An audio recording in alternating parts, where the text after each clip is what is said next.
interesting to see how the standard season starts. Reid Duke has taken a contender from last season, which is the Green Devotion decks. It's one of the Nykthos decks that kept most of its cards intact, and he has just updated it today for this tournament. He has added, it looks like, Sarkhan the Dragon Master to his deck, as well as solidifying his mana base.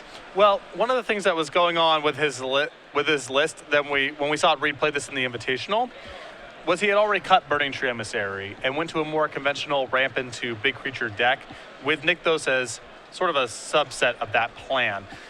That deck is fairly intact, as you mentioned, through the rotation, and the main deck not showing off any new cards with the exception of the Sarkhans that you mentioned, 1 or 2 cards in the sideboard, but this is very similar to the list that Reid just got to play in the Invitational not that long ago. Yeah, the cards the deck lost would have been Garruk, Caller of Beasts up at the top of the curve. He no longer has that, but he has another Planeswalker that he can play here. You see 2 Sarkhan in his deck. His opponent is going to be Dylan Fay, and Dylan is trying something new. This is not black-white mid-range. This is straight black-white control. And if you watched Block a lot, this won't surprise you too much. It's a 4 Elspeth deck with a pile of removal.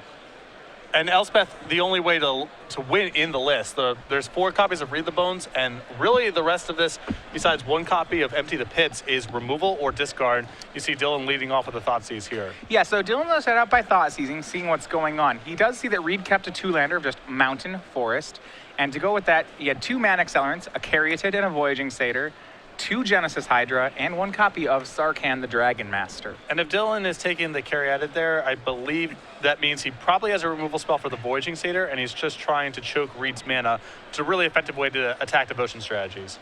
Yeah, you saw Reid with just 2 lands. He has 4 lands if you count the mana creatures. If Dylan can keep Reid's mana down, then his cards like Genesis Hydra and Sarkhan don't seem as threatening here.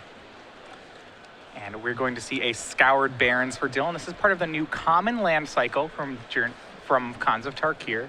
They come into play tapped and gain you a life. He is playing these in addition to the 4 temples. I think you're going to see a lot of these lands in control and mid-range strategies. In fact, Reid has them in his Devotion Shell here as well. Yeah, gets in an attack for 1 there, putting Dylan to 17 and just passing back. It's an interesting element of Dylan's deck here. 4 copies of the Scoured Barrens, as you mentioned, and 4 copies of Radiant Fountain, which I think you're going to see a lot of in 1 and 2 color mid-range and control decks. Yeah, that's something we really haven't seen yet. This is just a colorless land that gains you 2 life. On Dylan's side, he's going to go for 3 mana to Banishing Light the Voyaging Satyr. And looking at Dylan's deck, there's a lot of this just generic removal in the deck. All he's trying to do is buy time to get to Elspeth. There's a ton of removal, a fair amount of discard to help get him there. Yeah, Reid's play is Nylea, God of the Hunt. And he's gone for some card advantage. If you look at his deck list choices, he has 3 Silence the Believers. This is a card that saw some play at Block, but really hadn't seen play in the mono-black removal decks up until this point. If your expectations for week 1 is that there's going to be a variety of 3-color mid-range decks glued together by Corsair Crewfix, Silence the Believers could be an excellent choice. Not the best suited removal spell for the very aggressive matchups, but if you think the games are going to go fairly long and involve a lot of creatures going into play, could be a superstar. Dylan Thoughtseized Reid again. He saw the 2 Genesis Hydra, left both of them in Reid's hand and took that Sarkhan. Reid cast Elvish Mystic, but both players know that there just are 2 Hydras in Reid's hand. The Hydra, though, I would imagine is pretty well suited to play a removal spell game. The games are, again, they're going to go on for a pretty long time, and it's a 2-for-1, and with Nylea in play, that could be a huge swing as well. If Reid can get this Nylea regularly threatening Devotion, that puts a lot of pressure on Dylan to react to everything that Reid casts. Yeah, Silence the Believers took care of the Elvish Mystic. Reid then plays the Voyaging Satyr. It looks like his creature might survive. Dylan's going to play Read the Bones. And that means if Reid gets to untap with this Voyaging Satyr, 5 to me seems like the number when you start casting Genesis Hydra. Well, he has an incentive to cast his Genesis Hydras in the spot anyway because he needs to start doing something with that Nylea. On top of that, 3 is where Corsair of Crewfix becomes a card you can hit, and that's pretty attractive. Yeah, Dylan does not, he looks like he's going to keep one of the 2 cards. Neither of them were lands. He does have an Elspeth in his hand, so he has something to build up to there. And one of the cards that he's kept is End Hostilities. This is 5-mana spell from Khans. This is our new sweepers. We don't have a 4-mana sweeper in white anymore. The source of some controversy, is this good enough to play? Dylan believes it is. 3 copies in his main deck. Yeah, the upside is you get to destroy all permanents attached to creatures, which at first may not seem like much. You think there aren't many equipment that are played, but in decks that bestow, which mono black aggro and the like do, it does kill all the bestowed enchantments as well. So I like this play a lot from Reid. Instead of firing off this Genesis Hydra, he's just attacking and pumping. He needs to extract as much value as possible, given, what Dylan's deck appears to be, which is really removal heavy. If he misses with the Genesis Hydra, it's probably going to be a challenge for him to win, especially post Reid the Bones. So I like the way that Reid's trying to squeeze as much value as possible out of his cards. Dylan did not hit land 6 for Elspeth there. He did play Liliana Vess. Had a pretty good turn there with her. He got to plus her, but Reid had a second copy of Nylea in his hand, so didn't get a real card there. Reid now hits a 6th land, and this is where Genesis Hydra starts getting really good. He gets the top 4 cards, and he gets a Chandra Pyromaster off it. And that might have been the payoff there for Reid for trying to wait one more turn. 4 is the flashpoint where he can hit some of his planeswalkers, like Xenagos or Chandra that you see on the table now. And those cards are potentially very valuable in allowing him to slog through all the removal that Dylan's bringing to the table. Yeah. Now, because it's a red card and not a green card, there's only 4 devotion on the table for Nylea. There was a chance there that Reid was going to cascade, if you will. He was going to Genesis Hydra into if he Genesis Hydra into a green card, Dylan would be taking 6 here. That said, I still would be pretty happy to have a Chandra against this kind of control deck. Yeah, I believe Reid would have preferred to get that Liliana off the table this turn. That would have been really nice, but I think he'll settle for a Chandra. Yeah, Chandra goes up, put to 5. That will put Dylan down to 10 life. Dylan's going to need probably to end these hostilities quickly.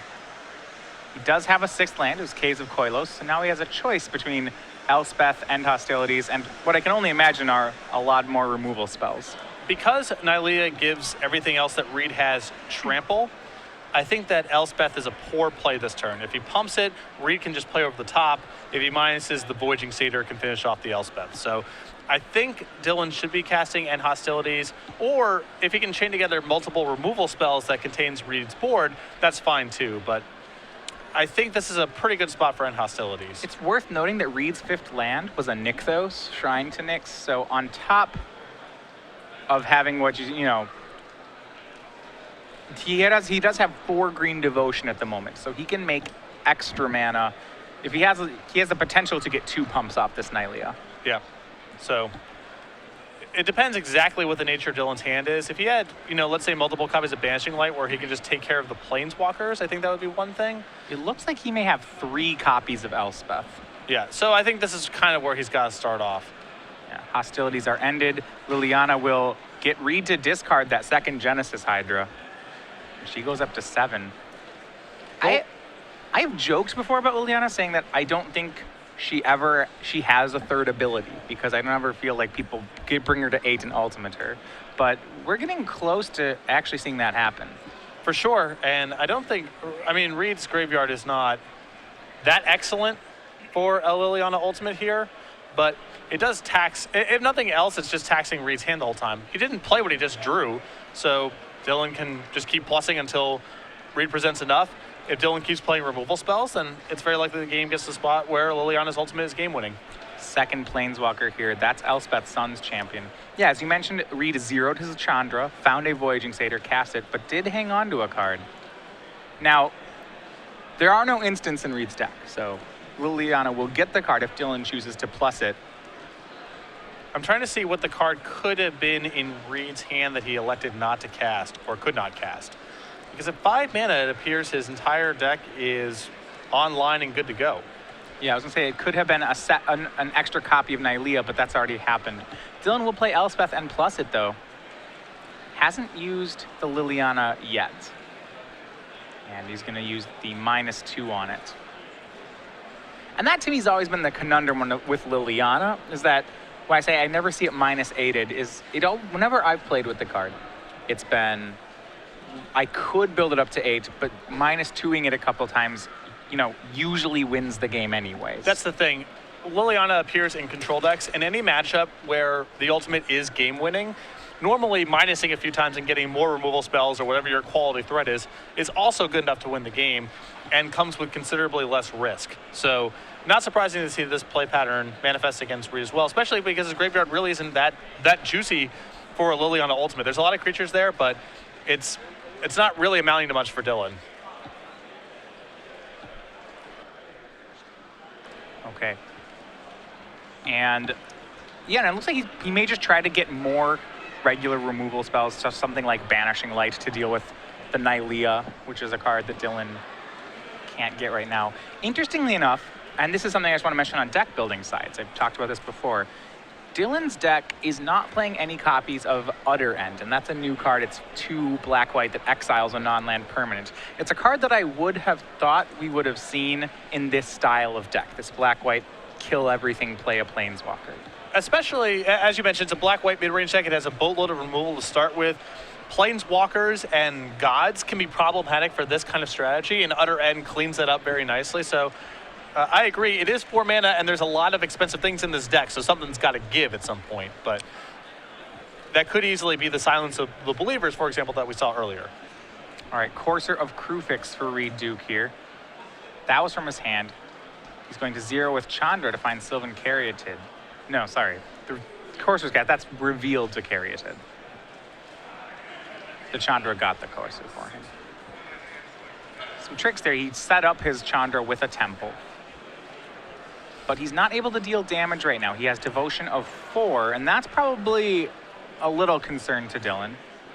He will plus the Liliana that gets Reid's last card, which was another copy of Chandra. So there you go. There's the card he can't cast. It's really the only other card in the deck that he could have in his hand that would not make sense to cast. Banishing Light from Dylan takes out the Chandra. So now Nylea could be active next turn. It's interesting because Dylan has such a commanding presence on the board, but there just might be a little too much going on Reid's side. You know, the Planeswalkers are creating some issues for Dylan, and then Nylea is making it so Elspeth isn't just a lock on the ground. Yeah, he's going to read the bones down to 8. I was expecting him to Banishing Light the Nylea there. It seems like the more threatening card at this point. And Dylan's taking so much damage here. He's at 8. You know, he's read the bones and Thoughtseize multiple times. He's taken some chip shots, so right. He might not even be able to block out of this turn if Reid's able to generate more mana with a Nykthos or something along those lines. Now we should remember Nylea does not give herself trample. Correct. It's only other creatures. So that, you know, if you looked at this board and didn't know that, you'd have to be pretty concerned for Dylan. Reid will draw Caryatid. Wooded Foothills off the top is played. That's the first interaction we've seen of Courser plus fetch lands, but I have to imagine it's not the last one. This seems like one of the more powerful additions to these decks. Courser Krufix was the superstar of block and standard, and fetch lands are also incredibly powerful, and the two work exceedingly well together. So get used to seeing a lot of this. As you see, first of all, to go over it, it's a land, so you can play it off Courser. Second, when you crack it, you actually will gain a life off Courser, so you negates the -1 ability. And third, when you're looking at the top card of your deck, having a shuffle whenever you want it is really a valuable thing.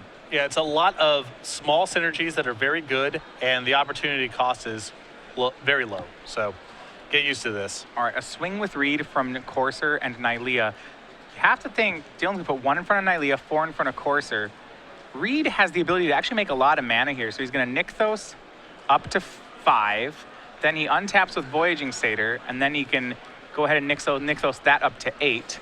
And that will be 2 pumps on Courser, so 6 trampling power will trample 2 over to Dylan. And Reid making no effort to go after the Planeswalkers to this point, which makes a lot of sense to me. He can't really get to them, and Dylan's life total is fairly low. So I like Reid trying to apply as much pressure to Dylan as possible in this spot. Yep. Silence the Believers and Banishing Light, both in Dylan's hand. And he's going to silence the Believers, and he's going to strive it. So this is a spot where it is quite a bit better than Utter End. And yeah. Again, I anticipate we're going to be seeing a lot of these sort of cards, these 4 or 5 mana removal spells, maybe generate a little bit of extra value. Things that are well suited to fight mid-range battles have a potential, I think, to become much better in the new format. And this is interesting because when you have a 1-for-1 control deck like Black-White Control, Remember, you don't have those cards like Pack Rat or like Desecration Demon to close out a game early. You have to go late, and Silence the Believers is one of the few cards that can get you that real 2-for-1. Yeah, and Reid's just tapping to this. He knows that Elspeth's about to take over this game, and time is something of an issue in these matchups where your opponent's playing a ton of removal, so Reid would rather just cut his losses and go on to the next one. Game 1 over to Dylan Fay. Reid has got to have been prepared for a Thoughtseize Heroes downfall deck. If I were to say things that, my checklist of things I expect my opponents to do, it's pretty high on it. What does he have on the board for this matchup? So Reid's sideboard is 4 Magma Spray, 4 Nylea's Disciple, anticipating a lot of aggressive decks week 1, which makes a lot of sense. 2 Setessan Tactics, 2 Nissa Worldwaker, a Reclamation Sage, a Hornet Queen, and a Crater's Claw. So I think the 2 Nissa Worldwakers, they make a lot of sense in this matchup. Dylan showed some struggle with Planeswalkers in a general sense, and even if he had a lot of answers, I still think it's fine to bring in, just try to tax and overwhelm Dylan's removal spells. The rest of this, I don't think these cards are particularly well suited. Maybe the Hornet's Queen, maybe the Crater's Claw, but these are sort of marginal additions. Hornet Queen was pretty good against mono black Devotion because it's pretty hard to 1-for-1 kill spell it. There are end hostilities in this black-white control deck. We now have a sweeper that's not blue-white, it's just white, so this deck has access to a true sweeper. I wouldn't be surprised to see Hornet Queen. Reclamation Sage you were mentioning because of the Banishing Lights. And this is the type of deck where Suspension Field could hypothetically be in as well. So I think Reclamation Sage is a pretty safe card to bring in. Suspension Field is a uncommon journey to nowhere. It's basically an Oblivion Ring for creatures with toughness 3 or greater, and it's at 2 mana. It is not in Dylan's deck, but you're absolutely right that it's something that you could think you'd see here. Dylan is playing 4 copies of Last Breath, which is probably a better week 1 call because the 2 cards, if you've talked to anyone who's playing Standard, either in this tournament or just getting ready for the season, the 2 cards that appear to be on everyone's mind right now are Corsair Crucifix and Goblin Rabble Master. And you want to kill those as quickly and efficiently as possible. So even though Suspension Field is a little bit more flexible in what it can target, I can totally understand Last Breath being the best week 1 card. Going to Dylan's sideboard, he does have access, I think, he has the 4th Thoughtseize in his board. I would imagine he will board that in here. Thoughtseize has been a great way to attack mono green Devotion. Outside of that, there's not too many things I like here. Maybe a Faded Retribution. He has one of those on the board. This seems like a matchup where I want to sweep the board early and often, and I might actually have time to get to the 7 mana to cast this. Yeah, Dylan has cards like Nyx Fleece Ram, but Reid's deck's not really beat down deck. He has Bramaz, but it's pretty easy for Reid to overpower Bramaz if he gets enough time to set up his shop. More sweepers seem really excellent for this matchup. Drowned Sorrow is likely too narrow. Reid's, only got the couple mana creatures. There's going to be spots where it's incredible, but I think it's a risky card to bring in. The Faded Retribution seems pretty safe here. It's not a Burning Tree Emissary deck anymore, right? That's kind of... We only actually have 8 creatures you can kill with Drowned Sorrow. Maybe more if you count Satyr tokens off Xenagos. But on the control side, I'm not really excited to sweep those. Right. Overall, though, I feel like a black-white control deck is a great way to attack this Devotion strategy, and I wouldn't be surprised to see Dylan get the second game as well. He does have a lot of the right tools. The fact that his deck is not flush with answers for Planeswalkers is a concern. But Stride of the Believers comes with its own, Silence the Believers, rather, comes with its own upside as well, as we saw in game number 1. Turn 1 Elvish Mystic from Reid will get met with a Thoughtseize from Dylan, and couldn't be too soon. Reid does have a turn 2 Corsair Crucifix possible, which Dylan will take. That leaves Reid with a pair of lands, a Reclamation Sage, and Xenagos the Reveler, but there is no red mana in Reid's hand yet, so Xenagos isn't a threat yet. And Reid's deck is pretty red mana intensive. I mean, he's playing Sarkhan in the main deck, so, and Temple off the top very nicely for him here, but he's going a little bit further into red than he did in the Invitational build of this list. And this to me seems like, people, when I've talked to you about the Green Devotion deck, Thoughtseize just seems great against this style strategy. And this game to me seems like it shows why. Well, the deck is a lot of setup and then some action cards. Reid's list is a little bit less extreme than most of these builds are in this respect, but it's still, he has Mana Acceleration trying to bridge the gap into big threats, and Thoughtseize can be good at breaking up either end of that. A turn 2 Temple from Dylan means that Reid gets a Xenagos into play. Looks like he's just going to make a Satyr and swing it, so Dylan is down to 17. Dylan actually, not only does he play Thoughtseize, but he has 2 Despise in his deck, a card which I believe is just a Thoughtseize against Reid's deck. It's pretty close. Yeah, I mean, he has no spells, so he has some in his sideboard, but Yeah, Despise can take Planeswalkers, so we'll see what it does. Dylan, though, a bit on the back foot here. He's going to read the bones on turn 3. Looks like he doesn't have the right removal spells. Despite having answers to everything, his mana curve is pretty high here. yeah, no, he's playing a lot of 3s and 4s. His deck is definitely top heavy, and that's maybe where something like Hunter N has to be the victim of the cuts if you really want Silence the Believers. Dylan with a full 4 copies of Read the Bones, looking for that Underworld Connections style card, which we really don't have. It's definitely not at the power level of Underworld Connections, Right. that's for sure. Back to Reid. Dylan is at 15. We can put him at least to 11 just with that Xenagos. I think Reid has to balance how many more things he wants to commit to this board. He does have to be worried about, you know, the Sweeper, I suppose, on 5. the end hostilities, for example. But as long as he keeps his, his portfolio diverse here, as long as he's attacking with Planeswalkers and generating creatures, then it's hard for him to get caught up in exactly one sweeper, especially with, Dylan's only on 3 mana here. So Reid can develop his board, and as long as he's coming from different angles of attack, he's probably safe from any sweeper that Dylan can put together. Yeah, and Dylan's third land, just to note, was that Radiant Fountain you're talking about, so it offset the life loss from Read the Bones.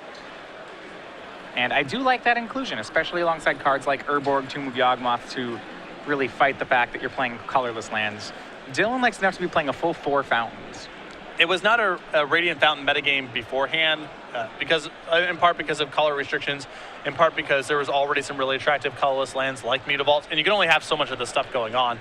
But I think now you're going to see a lot of this card in decks. Yeah, there's no longer things like Night Veil Spectre that you just have to cast and you have to have all your lands making colored mana for. No Boros Reckoners, these threat cards that really put a high premium on colorless lands. Banishing Light will take care of the World Eater here. And more life gain, a Scoured Barrens for Dylan, up to 11. He is taking a lot of damage off the Xenagos, though. He's going to have to sweep these Satyrs next turn. Not a good sign there that Dylan had to Banishing Light the Polukranos in lieu of the Xenagos, because I don't think he has any sweeper at 5 that can clean up a Planeswalker and the creatures that are already in play. I suppose he has the hypothetical sequence of Banishing Light your Xenagos and then Bile Blight your Satyr tokens away. But that's asking a lot at this stage. Well, I think if he Banishing Lights the Xenagos, he is lethaled on the board. That's exactly the issue. Yeah. Reid can just pay the monstrosity cost on Polukranos, pump it, not fight anything, but then deal 11. Reid with 3 mana is going to go for Courser of Krufix. It shows a mountain off the top, so Reid will play that. Another mountain, too much of a good thing. Third free Satyr, and a swing of 7 will put Dylan Fay down to 4. And Reid still with leftovers in hand. It's not even like he's all in on this. Yeah, Xenagos has done a lot of work in that department. All right. And even if Dylan has an end hostilities here, it's going to be problematic, right? Xenagos will make another 2/2. Well, at that point, Dylan can follow up with a lot of powerful stuff. Another sweeper, potentially, an Elspeth, but this is the starting point. Yep, end hostilities is cast. It's probably the second best thing he could have. I think Bile Blight plus something else would have probably been his preferred card there, but end hostilities empties the board except for the Xenagos, but Dylan is at 4. We'll see what Reid's follow-up is. We know he's still sitting on that Reclamation stage. He'll cast it. Satyr swings in. Reclamation Sage takes care of the Banishing Light and puts Polukranos back on the battlefield. And now Dylan's back in the same spot that he was in before, where End Hostilities isn't a game winner, nor is killing the Xenagos. Yeah, because of the Reclamation Sage, Elspeth wasn't a winner there either. Reid would have 4 attackers, and Dylan will scoop the cards for game 3. And this is the issue with trying to play a 1-for-1 removal spell deck. When you're on the draw facing mana acceleration, you're going to be off pace, and the format doesn't have a lot of Doom Blades and ultimate prices anymore. The removal that's reliable is starting a lot more on the third turn, and it's very easy to just get buried with the types of starts that you saw Reid have there. When you think about the kind of removal spells you have access to, you have Silence the Believers, Banishing Light, Hero's Downfall, Utter End if you choose to have it. These are great removal spells, all of them, but they are 3 and 4 mana spells, which seems slow even against a Devotion deck where I think you'd have the time to play them normally. Well, in some games he's going to, in some games he's not. When you see him open up on the discard, there's a good shot that he's going to be able to buy enough time. And if Reid doesn't find red mana there very, very soon, it's possible he does have enough time. Reid was able to find red mana, and that unleashes Xenagos, which is ultimately what killed Dylan. But in the absence of the discard, if Reid's just able to do his draw uncontested, I think it is going to be tough for Dylan to keep up with the removal spells. Yeah. I was just going to say, I was thinking about these black control decks, and the mana curve does seem really high. Reid the Bones is a great card, but it's taking Dylan's whole turn every time he casts it. And given the mana base, he can't really play Sign in Blood. He's got a lot of lands that come into play tapped, 2 planes, 4 Radiant Fountains. So Reid the Bones probably has to be the card, if for no other reason than mana base concerns. And that's another 3 mana play. I'm sure Dylan would like to be doing something on turn 2, but I don't think his mana really allows him to do that. Had a lot of pro players here. Saw in the background just a minute ago, Miguel Gatica here. He's the captain of the Costa Rican national team for this year's World Magic Cup. He is in attendance also, I believe on his way to the Pro Tour. Yeah, I think that we're going to have a lot of unexpected faces in the room today as we're sort of hitting the point where people are coming over to travel for the event. As you said, this is the biggest tournament in Standard before the Pro Tour. And it's going to make coverage so exciting. We're going to, I think, besides seeing all the new cons cards, and we have a lot to talk about as far as that goes, there's also a lot of cards from Theros block that may become players in the format now, because either maybe the format's slowed down, maybe the overall power level of the format's lower, maybe the absence of Sphinx's Revelation just means that a larger percentage of the card pool can come out and play. Right.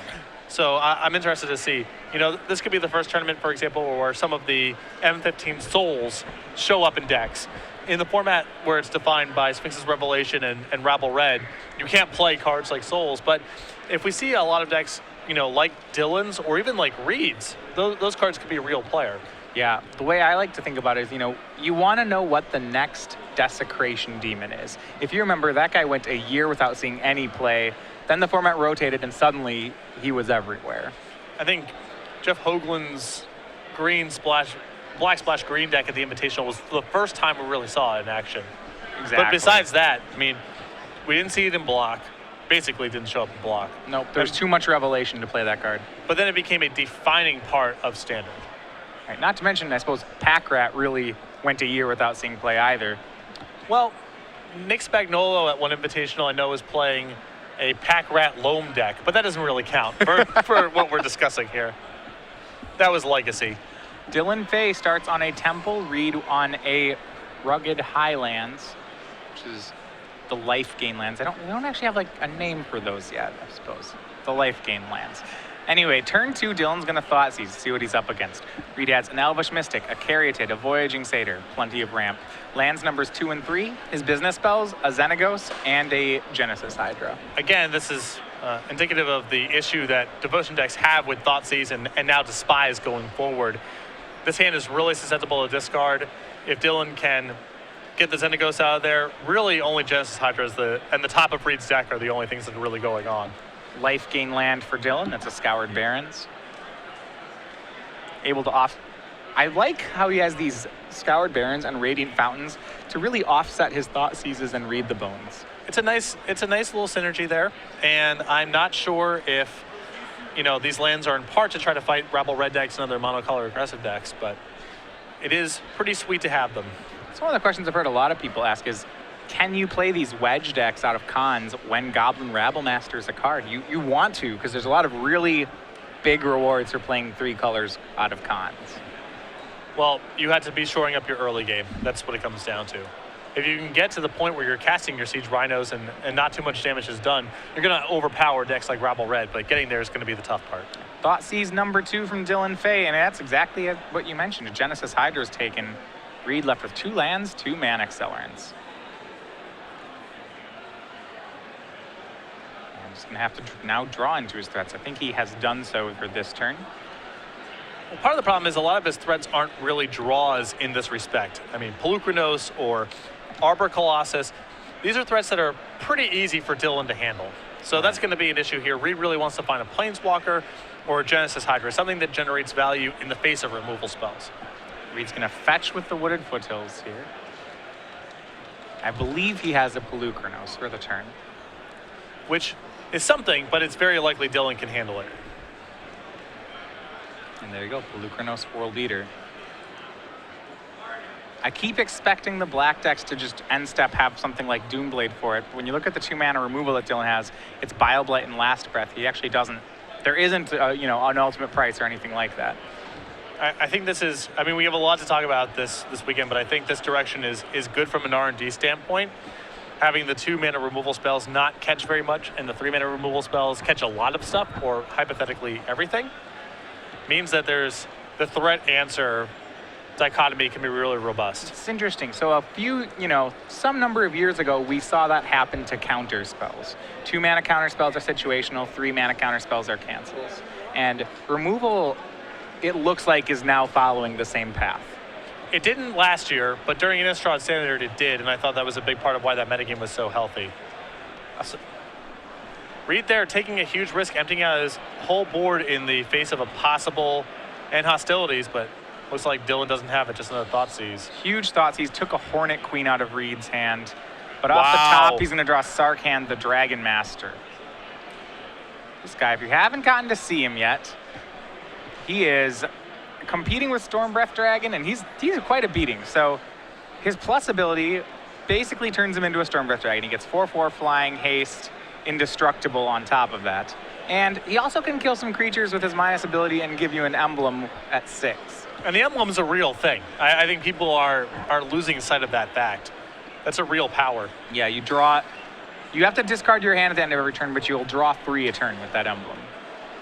That Sarkhan could not have come at a better time for Reid.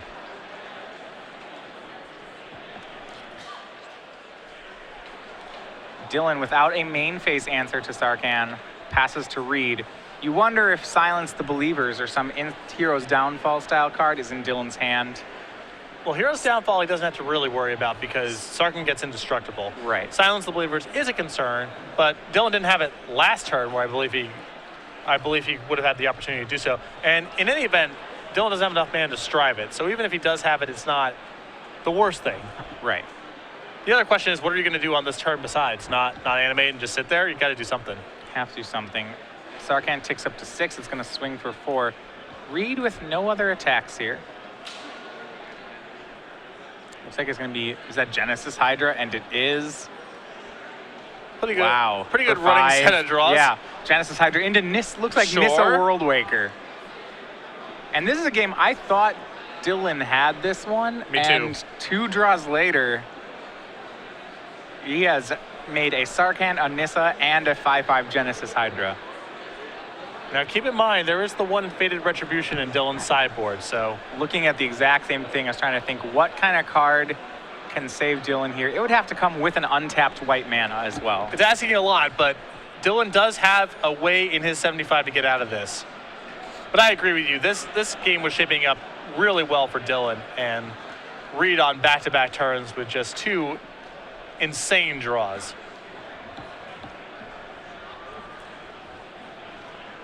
They may have been his best possible draws. I'm Yeah, trying to think of things that are better. Maybe you'd want it in the other order, but we're splitting hairs here. Yeah. And he had the Hornet Queen on the turn before. Dylan did have the Thoughtseize for that one, but Reid will animate that Nykthos. Can Dylan Fated Retribution? He cannot, and that will be the match for Reid Duke. I want to say he had the Retribution, but did not have the untapped white. It looked like that there. You couldn't tell from the looks of things there, but in any case, Reid Duke with a hard-fought win to start off the tournament, but a good start for his Green Devotion deck, a deck that he liked pre-rotation and clearly still likes now.